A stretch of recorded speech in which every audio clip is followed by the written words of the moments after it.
Hi all, welcome to Shenba Nivas. இன்னைக்கு எல்லாருக்கும் ஃபேவரட்டான ஒரு பருப்புருண்டை குழம்பு எப்படி டேஸ்ட்டாக உருண்டைகள் எதுவும் உடையாமல் கல் மாதிரி ஆகாமல் சாஃப்டாக எப்படி செய்கிறதுன்னு பார்க்க போகிறோம். நம்மளோட சேனலை ஃபஸ்ட் டைம் பார்க்குறீங்க, சப்ஸ்கிரைப் பண்ணாமல் பார்த்துட்டு இருக்கீங்கன்னா சப்ஸ்கிரைப் பண்ணிட்டு பாருங்கள். கூடவே பெல் ஐக்கான் ப்ரெஸ் பண்ணிக்கோங்க. ஸோ தட் நான் போடுற எல்லா வீடியோஸும் உங்களுக்கு இமீடியட் நோட்டிஃபிகேஷன் வந்துடும். இந்த பருப்புருண்டை குழம்பு செய்கிறதுக்கு 3/4 கப் அளவுக்கு கடலைப்பருப்பு, 3/4 கப் அளவுக்கு துவரம் பருப்பு எடுத்திருக்கேன். ரெண்டுமே ஈக்குவல் ரேஷியோவில் எடுத்துக்கோங்க. இது ரெண்டுத்தையும் எடுத்து நல்லா வாஷ் பண்ணிவிட்டு அது மூழ்கிற அளவுக்கு தண்ணி ஊற்றி அது கூடவே ஒரு 3 வரமிளகா, 1 ஸ்பூன் சோம்பு இதெல்லாம் சேர்த்து நல்லா ஊற வச்சுருங்க. ஒரு அரை மணி நேரத்துலேருந்து 1 மணி நேரம் வரைக்கும் நல்லா ஊற வச்சுருங்க. இது நல்லா ஊறினதுக்கப்புறம் இந்த தண்ணியெல்லாம் வடிகட்டிட்டு நம்ம ஒரு மிக்சர் ஜாரில் போட்டு நல்லா ஃபைனாக அரைச்சிக்கலாம். தண்ணிலாம் இல்லாமல் சேர்த்துக்கோங்க. தண்ணி தேவைப்பட்டால் கொஞ்சமாக அதில் ஊற்றிக்கலாம். ரொம்ப மைய அரைக்காமல் கொஞ்சம் அங்கங்கே பருப்பு இருக்கிற மாதிரி கொஞ்சம் குறப்பாக அரைச்சி எடுத்துக்கோங்க. அந்த மாதிரி இப்போ இதை நான் ஒரு பவுலில் சேர்த்துக்கிறேன்.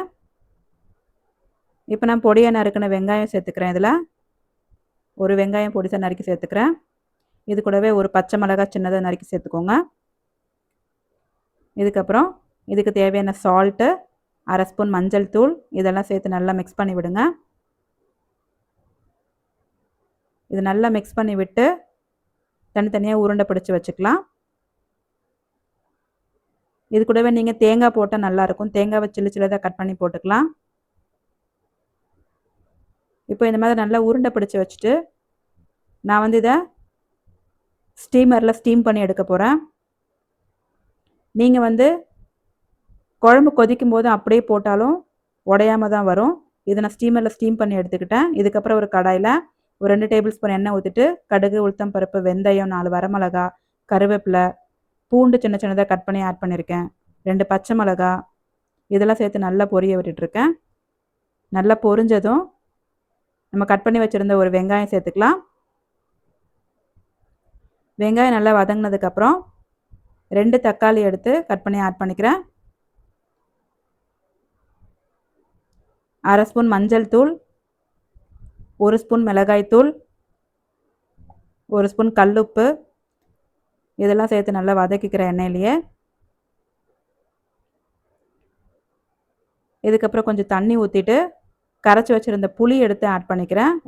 நெல்லிக்காய் சைஸ் புளியை நீங்கள் கரைச்சி ஆட் பண்ணிக்கோங்க. 1 கப் அளவுக்கு துருவின தேங்காய், 1 ஸ்பூன் சோம்பு, 1 ஸ்பூன் சீரகம், சீரகத்துக்கு பதிலாக சீரக பொடி சேர்த்துருக்கேன். கொஞ்சம் தண்ணி ஊற்றி நல்லா ஃபைன் பேஸ்ட்டாக அரைச்சிட்டு வந்துட்டு அதுக்குள்ளே நம்ம அந்த குழம்பு கொதிச்சிரும். இந்த உருண்டையும் நல்லா வெந்துருச்சு. இப்போ குழம்பு கொதிச்சதுக்கு அப்புறம் நம்ம அரைச்சி வச்சுருந்த பேஸ்ட் எடுத்து இதில் ஆட் பண்ணிக்கலாம். தேங்காய் பேஸ்ட் எடுத்து ஆட் பண்ணிக்கோங்க. இதையும் நல்லா கொதிக்க விடுங்க. மூடி போட்டு நல்லா ஒரு 10 நிமிஷம் கொதிக்க விட்டிங்கன்னா நல்லா தளதளன்னு கொதிக்கணும். அதுக்கப்புறம் இந்த உருண்டைகள் போட்டிங்கன்னா உருண்டைகள் எதுவும் உடையாமல் இருக்கும். நம்ம ஆல்ரெடி வேக வச்சுருக்கோம். நீங்கள் வேக வைக்காமல் இந்த ஸ்டேஜில் நீங்கள் கூட சேர்த்துக்கலாம். அப்போது உங்களுக்கு உருண்டைகள் உடையாது. நல்லா கொதிச்சதுக்கு அப்புறம் சேர்த்திங்கன்னா நல்லாயிருக்கும். இதுக்கப்புறம் மூடி வச்சு ஒரு 10 to 15 மினிட்ஸ் நல்லா மீடியம் ஃப்ளேமில் கொதிக்க விட்டு எடுத்திங்கன்னா சூப்பரான உருண்டை குழம்பு ரெடி ஆகிடும். உப்புலாம் காரம்லாம் செக் பண்ணிக்கோங்க. பாருங்கள் எந்த அளவுக்கு சூப்பராக ரெடி ஆகிடுச்சு. ரொம்ப டேஸ்டியாக இருந்துச்சு. நீங்களும் ட்ரை பண்ணி பார்த்துட்டு எப்படி இருந்துச்சுன்னு கமெண்ட் செக்ஷனில் கமெண்ட் பண்ணுங்கள். இந்த வீடியோ உங்களுக்கு பிடிச்சிருந்ததுன்னா என்னோட சேனலை லைக் பண்ணுங்கள், ஃப்ரெண்ட்ஸ் அண்ட் ஃபேமிலிக்கு ஷேர் பண்ணுங்கள். ஷென்பா நிவாஸ் சேனலை மறக்காமல் சப்ஸ்கிரைப் பண்ணி வச்சுக்கோங்க. அவ்வளோதான், சூப்பரான உருண்டை குழம்பு ரெடி ஆகிடுச்சு. நீங்களும் ட்ரை பண்ணி பாருங்கள். அடுத்து வேறொரு இன்ட்ரெஸ்டிங் ரெசிபியோடு பார்க்கலாம். Till then, bye. Thanks for watching.